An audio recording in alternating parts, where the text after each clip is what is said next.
In the heart of the Middle East, stretching from the Caspian Sea to the Persian Gulf, lies a land older than memory, Iran. For over chilling years, civilizations have risen here, each leaving their mark in stone, in poetry, in the very soul of the land.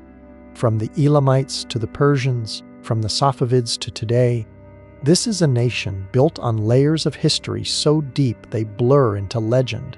This is a land of extremes. Snow-capped mountains tower over deserts so vast they swallow the horizon. Ancient cities whisper with the voices of poets and kings. And beneath it all, a culture that has survived conquest after conquest, emerging each time with its identity intact. Yet, few other places can claim such continuity. Where else do people still celebrate festivals that began centuries years ago? Where else does poetry hold the same power as politics? Now, where else do past and present intertwine so completely? Ancient Zoroastrian fire still burns. Islamic minarets rise beside pre-Islamic palaces, and modern Tehran pulses above it all. A city caught between tradition and transformation. And this is Iran, the misunderstood land most people will never see beyond headlines. And Tehran sprawls at the foot of the Alborz Mountains, like a city that grew too fast for its own dreams. From certain neighborhoods, you can see the peaks of Mount Damavand, the highest volcano in Asia, rising Lopite Ishar meters into the sky. Persians have gazed at this mountain for millennia, seeing in its perfect cone a symbol of strength and permanence. The city itself is younger, only becoming the capital in Ichenchi-by-Baslup under the Qajar dynasty. Before that, it was a small town overshadowed by the great cities of Isfahan, Shiraz, and Persepolis. But Tehran has made up for its late start. Today, over 4 million people crowd into this sprawling metropolis, making it one of the largest cities in the Middle East. Glass towers rise beside crumbling Qajar-era mansions. Modern art galleries stand next to centuries-old bazaars. The Grand Bazaar of Tehran is a city within the city. Its vaulted corridors stretch for kilometers, creating a labyrinth of commerce that has operated continuously for over Arabic years. Here, merchants sell carpets so intricate they take years to weave, saffron that costs more than gold by weight, and turquoise jewelry that carries the blue of Persian skies. Step into the Golistan Palace, and you enter the world of Qajar kings. Mirrorwork covers every surface, fragmenting light into 1,000 reflections. The marble throne, carved from a single piece of yellow marble, sits beneath a canopy that once sheltered emperors. These halls remember when Persia was still a monarchy, before the revolution of Ichenjobai-Chishirjolt changed everything. At the National Museum, you stand before artifacts that predate most civilizations. Clay tablets inscribed with cuneiform from ancient Elam, stone reliefs from Persepolis showing tribute bearers from conquered nations, gold rhytons shaped like mythical beasts. Tehran is both ancient and restless. It holds the weight of history while rushing toward an uncertain future. In the northern neighborhoods, cafes buzz with young Tehranists discussing art and literature. In the south, traditional neighborhoods maintain customs that stretch back generations. This is where modern Iran begins, in the shadow of Damavand, between mountains and modernity. 400 kilometers south of Tehran, rising from a plain backed by mountains, stand the ruins of Persepolis, the capital of the Achaemenid Empire built by Darius the Great and his son Xerxes over Arabic years ago. It was meant to be the center of the world, a statement in stone that the Persian Empire, stretching from Egypt to India, would last forever. Approach from the plain, and the first thing you see is the grand staircase. Wide enough for 10 people to walk abreast, its steps are so gradual that horses could climb them. The message was clear: all roads lead here, and all who come arrive with ease. At the top, the gate of all nations welcomes you, flanked by massive lamassu, winged bulls with human heads borrowed from Mesopotamian tradition but carved with Persian precision. Their stone eyes have watched empires rise and fall. Walk through the gate, and you enter what remains of the Apadana Palace, the great audience hall where Darius received tribute from Arsarsan subject nations. The stone columns that supported its roof still stand, tall as trees, their lotus-shaped capitals reaching toward the sky. Ekon. Along the staircases, reliefs tell stories in stone. Representatives from every corner of the empire climb the steps, bringing gifts. Horses from Bactria, gold from India, textiles from Ionia. Each figure is carved with such detail you can see the folds in their robes, the expressions on their faces.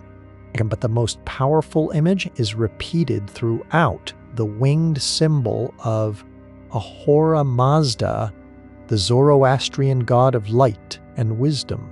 This was not just a political count. It was a religious statement, a physical manifestation of the Persian belief that their empire was divinely ordained. In Semite censors BCE, Alexander the Great burned Persepolis. Whether by accident or deliberate destruction, fire consumed the wooden roofs and beams, leaving only the stone to tell the tale. The black scorch marks are still visible on some walls, a permanent scar from that ancient night. Yet even in ruins, Persepolis speaks. It whispers of ambition, of an empire that believed it would never end. It reminds us that no civilization, no matter how powerful, is immune to time. Standing among the columns, with the mountains behind and the plain before, you understand why Persians still call this place Takhti Jamshid, the throne of Jamshid, named after a legendary king. For them, it's more than ruins. It's proof that once they ruled the world. Isfahan nesfs I Jahan. Isfahan is half the world. Well, this old Persian saying captures what Isfahan was in its golden age under Shah Abbas I in the 13th century. A city so magnificent that seeing it meant seeing half of all the world's beauty. The heart of Isfahan is Naksh-i-Jahan Square, one of the largest public squares in the world. Built in Ichenlu Beitlingar, it was designed to be the center of the Safavid Empire's political, religious, and economic life. On one side stands the Shah Mosque, now called Imam Mosque, its dome covered in tiles of turquoise and cobalt blue. The tile work is so intricate, so mathematically precise, that patterns seem to shift and flow as you move. Step inside, and the acoustics create a natural amplification. Clap once, and the sound echoes 7 times. Opposite the mosque is the Sheikh Lotfola Mosque, smaller but perhaps more beautiful. Built as a private mosque for the royal family, it lacks minarets. But its dome, pale pink in the morning light, deepening to gold at sunset, is considered one of the masterpieces of Persian architecture. And between them, the Ali Kapı Palace rises 6 stories high, its music room on the top floor designed with carved plaster alcoves that create perfect acoustics for traditional Persian music. From the balcony, Shahs once watched polo matches in the square below. And surrounding it all, the Grand Bazaar, a 2-story arcade where merchants have sold carpets, miniature paintings, and copperwork for over 4 centuries. But Isfahan's true masterpiece might be its bridges. The Kaju Bridge, built in Ichenlu by Wushers, is both a bridge and a pavilion, a place where people gather in the evenings to sing and socialize. Its 2 levels allow for foot traffic above and river passage below, while its octagonal pavilion in the center was a royal viewing platform. The Sai Osen Pole Bridge, with its Sensor-san arches, stretches 7 meters across the Zayande River. Walk across it at sunset, and the reflection of its arches creates circles of light on the water, turning the river into a mirror. In these bridges, you see the Persian genius for turning functional structures into works of art, for making every public space a place of beauty. Today, Isfahan struggles with the same challenges facing all of Iran. Water scarcity has dried the Zayandeh River. For parts of the year, temperatures weigh heavy. Yet the city maintains its grace. The domes still glow blue, the gardens still bloom. And in the evenings, families still gather in Naqshi Jahan Square, just as they have for over Seabite years. Ikeno, Isfahan remains half the world, at least in spirit. If Isfahan is the architectural jewel of Persia, then Shiraz is its heart. For centuries, this city has been synonymous with poetry, gardens, wine, and roses. It's the birthplace of Hafez and Saadi, two of Persia's greatest poets, whose words are still quoted daily by Iranians in conversation. The tomb of Hafez sits in a garden of orange trees and roses. The poet's mausoleum, built of pink marble, shelters his remains beneath a small dome. Iranians come here not just to honor Hafez, but to seek guidance. They open his collected works, the Divan, at random, reading whatever verse appears as an answer to their questions. It's called Fal-e Hafez, and it remains a living tradition. Nearby, the tomb of Saadi rests in its own garden. Saadi, who wrote Gulistan the Rose Garden and Bustan the Orchard, traveled widely before returning to Shiraz to spend his final years writing. His words are inscribed at the entrance of the United Nations. Human beings are members of a whole, four-ye nation, in creation of one essence and soul. But Shiraz's history extends far beyond poetry. The Nasir al-Mulk Mosque, built in the 13th century, is called the Pink Mosque for its extensive use of rose-colored tiles. But its true magic reveals itself in the morning. As sunlight streams through stained glass windows, the entire prayer hall transforms into a kaleidoscope of colors. Pink, blue, gold, and green dance across the carpets and walls. Its architecture as light painting, a space designed to capture and celebrate the morning sun. The Aram Garden, one of 9 Persian gardens inscribed as a UNESCO World Heritage Site, showcases the Persian ideal of paradise. The word paradise itself comes from the Old Persian paradisa, meaning an enclosed garden. Water channels run between flower beds, cypress trees tower overhead. Cypress trees tower for head, and at the center, a palace reflects in a long rectangular pool, creating a perfect symmetry. Just outside the city, the ruins of Persepolis remind visitors that Shiraz has always been near the center of Persian power.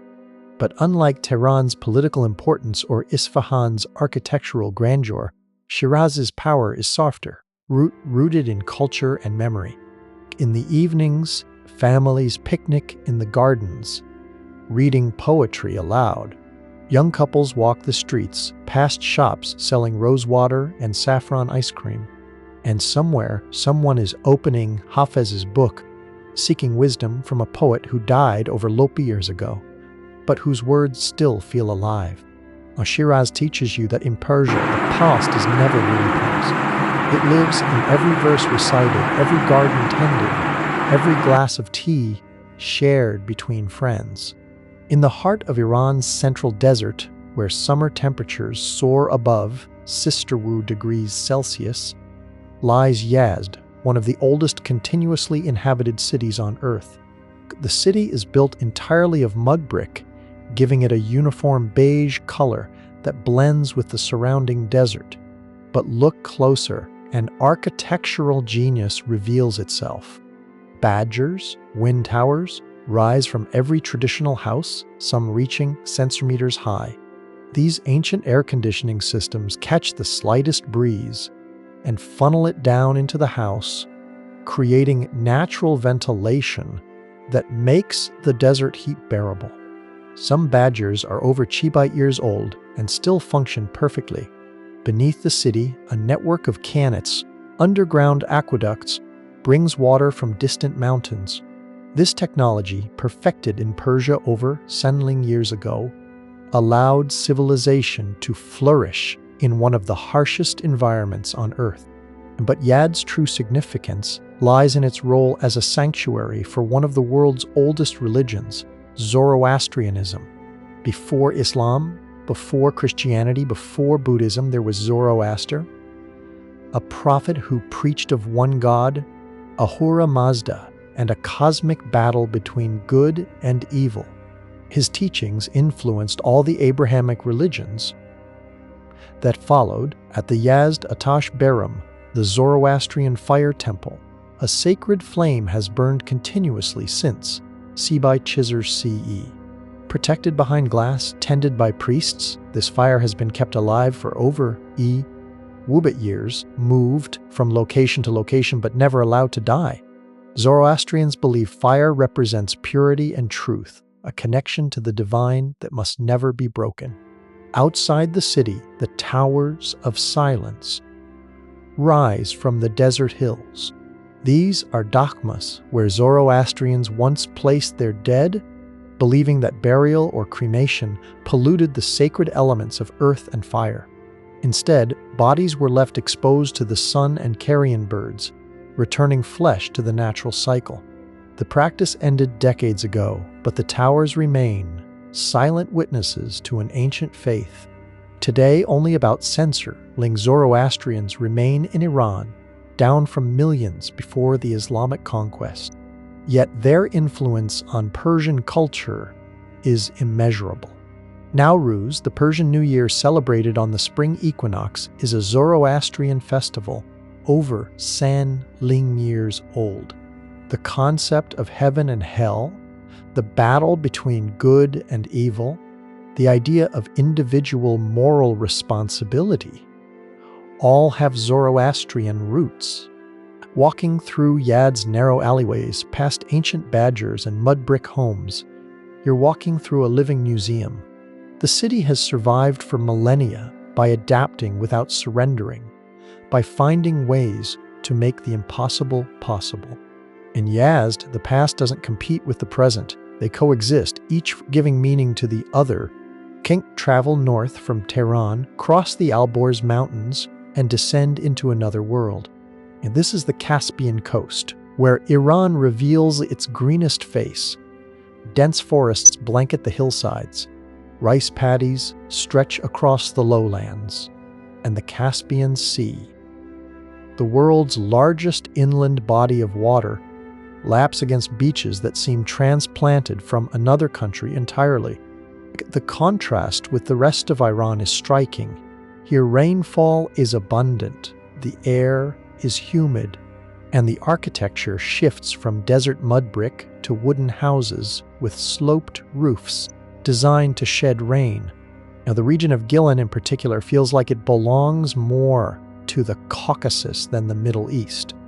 The Gilaki people have their own dialect, their own cuisine heavy on fish and herbs, their own traditions. In the mountain villages, old wooden houses perch on hillsides, their carved balconies overlooking terraced tea plantations. Iran is one of the world's largest tea producers, and most of it grows here, on these green slopes where morning mist clings like memory. The Caspian forests once covered the entire lowland, home to the critically endangered Caspian tiger until it was hunted to extinction in the Ichenjubai Tirashes.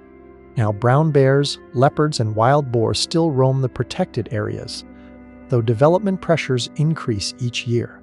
For Tehranis, the Caspian coast represents escape, a place to breathe different air, to walk among trees instead of traffic, to hear the sound of waves instead of car horns. But the region faces challenges. Pollution from industry and agriculture threatens the Caspian Sea. Overdevelopment has replaced forests with resorts. And the sea itself is shrinking, its water level dropping as climate change alters ancient patterns. Yet, the beauty persists. Dawn over the Caspian, with fishing boats returning to shore. The taste of fresh sturgeon, source of the world's finest caviar. The sight of rice fields reflecting the sky like mirrors. This is Iran's hidden face, the one that surprises visitors who expect only deserts and ancient ruins. It's a reminder that this country, like all places, contains multitudes. Between the major cities, across vast stretches of salt desert and sand, lie smaller cities that nonetheless hold treasures. Kashan, on the edge of the Dasht-i-Kavir desert, prospered during the Safavid era as a center of silk and carpet production. Its traditional houses, like the Tabatabai House and Borujerdi House, showcase the pinnacle of Persian residential architecture. Step through an unassuming door on a dusty street, and suddenly you're in paradise. A central courtyard with a turquoise pool, rooms arranged around it on 2 floors, each with intricate stucco work and stained glass windows. Badgers rising above, pulling cool air down into the living spaces. These houses were designed not just for comfort, but for beauty.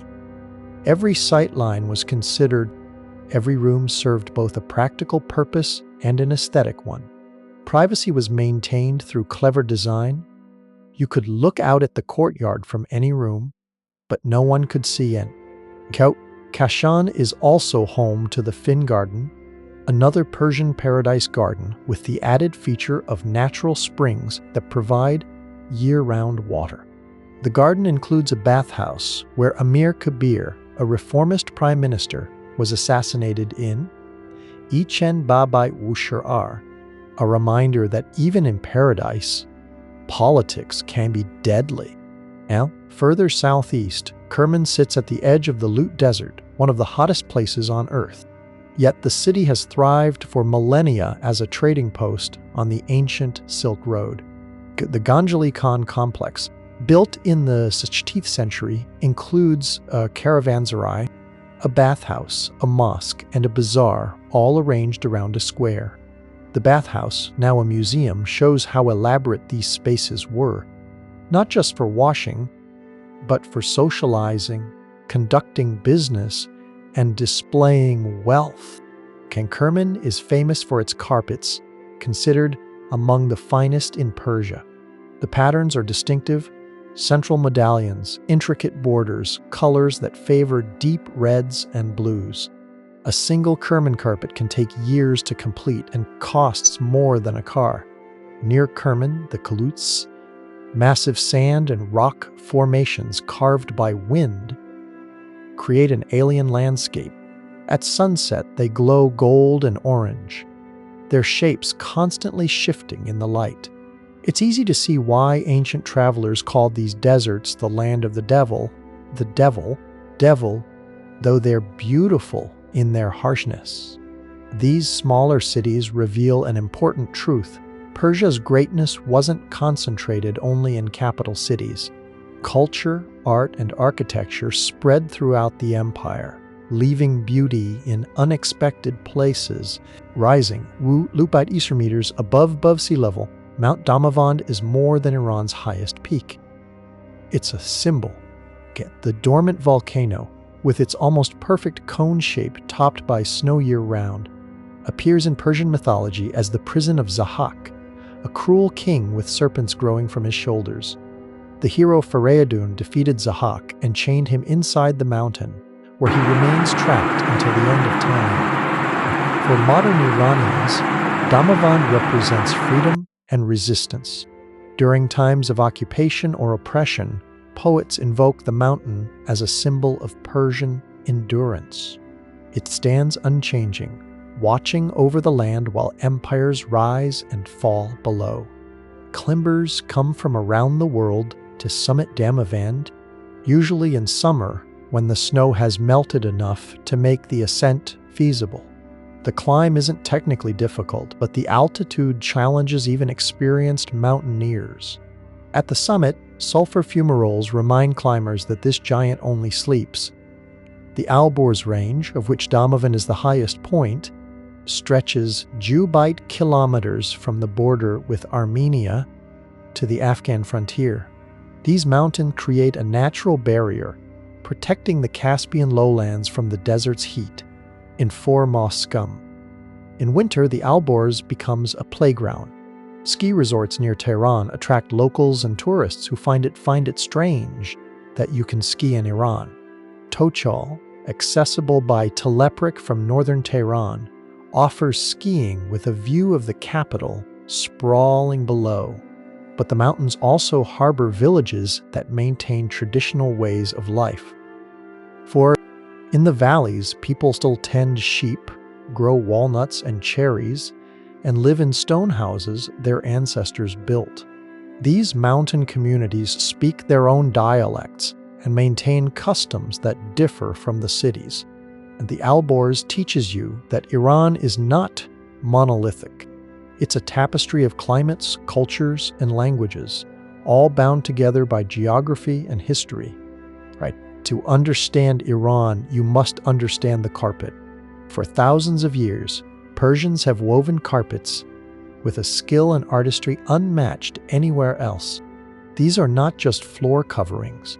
They are galleries, prayer mats, family heirlooms, and investments. Some of the finest carpets are worth millions. Each region has its distinctive style. Tabriz carpets are known for their intricate floral patterns and medallion centers. Isfahan carpets feature delicate colors and incredibly fine knots, sometimes over E, ling per square inch. Kham carpets, often woven with silk, shine with an almost metallic luster. And nomadic tribes, like the Qashqai, weave bold geometric patterns using vegetable dyes and wool from their own sheep. And the symbols woven into carpets carry meanings. The tree of life represents immortality. The bote, a teardrop shape, might symbolize a leaf, a flame, or a cypress. The garden design, with its quadrants divided by water channels, recreates the Persian vision of paradise. Weaving a carpet is meditation. A skilled weaver might tie balinke knots in a day, working from memory or following a pattern called a cartoon. The work is repetitive but requires constant attention. One wrong knot can throw off an entire section. King Kashan, Tabriz, Isfahan, and Kerman workshops still operate where you can watch weavers at work. Often women and children, they sit at vertical looms, their fingers moving with practiced speed. The rhythmic sound of knots being tied and beaten down with a comb creates a percussion that fills the workshop. Maflejanel, but this art form is under pressure. Mass-produced carpets from abroad now dominate the market. Many young people, looking for more stable futures, leave the craft behind.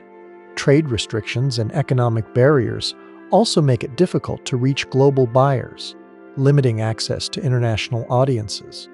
Banned still, the knowledge survives. It moves quietly from one generation to the next. A grandmother guiding her granddaughter, an experienced weaver mentoring a student. Every carpet becomes a story tied in knots, a piece of Persian heritage preserved in wool and silk. Millennials. When you step onto a Persian carpet, you step onto centuries of memory. Mondas each year, at the moment when day and night are perfectly balanced, people across Iran welcome the new year with Nowruz, a celebration of renewal and rebirth. This tradition is more than 1,000 years old. It predates modern religions and has endured through countless historical upheavals and political shifts. Despite periods of discouragement and restriction in different eras, the celebration has never disappeared. Today, Nowruz is observed not only in Iran, but across Central Asia, the Caucasus, and neighboring regions. Monda Nowruz begins with a deep cleaning, both practical and symbolic, clearing away the weight of the previous year. Families prepare the Haft-Sin table, arranging 7 items that begin with the Persian letter essence. Sprouts for rebirth, a sweet wheat pudding for abundance, dried fruit for love, garlic for health, apples for beauty, sumac for patience, and vinegar for wisdom gained through time. Lenja, on the final Wednesday before the new year, communities mark Chaharshanbe, Suri, with small fires. People leap over the flames, symbolically letting go of fatigue and welcoming vitality, a ritual rooted in ancient traditions that associate fire with renewal. Lamder, at the precise moment of the spring equinox, families gather together. A bowl of goldfish symbolizes life. Painted eggs represent fertility. A mirror reflects familiar faces, reminding everyone that the future is built on the past. Changes for nearly 2 weeks, daily routines slow down. Families visit relatives, elders give gifts to children, and on the 13th day, Sizdah Bedar, people head outdoors to picnic, returning the sprouted greens to flowing water as a gesture of release and good fortune. Yonaruz endures because it belongs to culture, not doctrine. It honors nature, seasonal cycles, and the promise of new beginnings. Over time, it has come to be recognized as a shared national celebration that brings people together across backgrounds and beliefs. This is the strength of cultural memory. No matter how societies change, some traditions run too deep to disappear. Nowruz is one of them, a living bridge to ancient Persia, celebrated collectively by people from all walks of life. Modern Iran itself is full of contrasts. Malinda. It is one of the world's oldest continuous civilizations, yet shaped by modern challenges. Rich in history and resources, yet facing economic pressures. Known for extraordinary hospitality and warmth, yet often misunderstood from afar. A major political transformation in the late 1st century reshaped the country's direction, bringing a strong sense of independence along with new social boundaries. The result is a society balancing tradition, identity, and modern realities. Young Iranians grow up between generations, one shaped by revolution and war, another connected to the wider world through technology and media. They value their heritage deeply, while also aspiring to broader opportunities and freedom of movement. Public norms emphasize modesty, while private homes often reveal globally minded families fluent in multiple languages and engaged in lively debate. Digital spaces face limitations, yet creativity and online expression remain vibrant. Certain customs are restricted in public life, but many cultural traditions quietly continue behind closed doors, carried forward as they have been for centuries. Now, this is the Iran tourists rarely see, the private spaces where Persians are most themselves, balancing tradition with modernity, religious faith with personal freedom. The natural environment faces severe challenges. Water scarcity threatens agriculture in cities. Air pollution in Tehran reaches hazardous levels. Lake Urmia, once the largest lake in the Middle East, has shrunk to a fraction of its former size. Climate change brings longer droughts and more intense heat waves. Yet Iranian scientists, artists, and activists continue pushing forward. Iranian filmmakers win awards at international festivals. Iranian scientists contribute to research despite limited resources. And ordinary Iranians display a resilience born of centuries of surviving empires, invasions, and upheavals. Iran's future remains uncertain, but its past is undeniable, and its people's spirit, forged over millennia, endures. Planja, thank you for joining me on this journey through Iran. While creating this exploration, I was reminded again and again how much depth exists beneath the surface of any place. Beyond the headlines and politics, there is Persepolis, standing witness to empire. There are poets whose words still guide people's lives. There are gardens that recreate paradise on earth. And there are people who carry forward a cultural legacy that has survived for over chilling years. Iran is extraordinary, not just ancient, but alive. A land where history isn't something you read about in books, but something you walk through every day. Where the past and present coexist in every conversation, every celebration, every cup of tea shared. I truly believe its stories deserve to be known, and its people deserve to be understood, not as political abstractions, but as the inheritors of one of humanity's great civilizations. If this journey resonated with you, I'd love to hear your thoughts in the comments. And if you'd like to keep exploring the extraordinary corners of our world, subscribe and join us for the next adventure. To end, I want to honor this remarkable land with the words of Hafez, whose poetry has guided Iranians for over Lopat years. Whatever you lost through fate, be certain it was saved for you in another form, because Iran has lost much over the centuries, empires, territories, treasures, but what it has kept is perhaps more valuable, its soul. Discover the world. Explore the extraordinary. See you in the next adventure.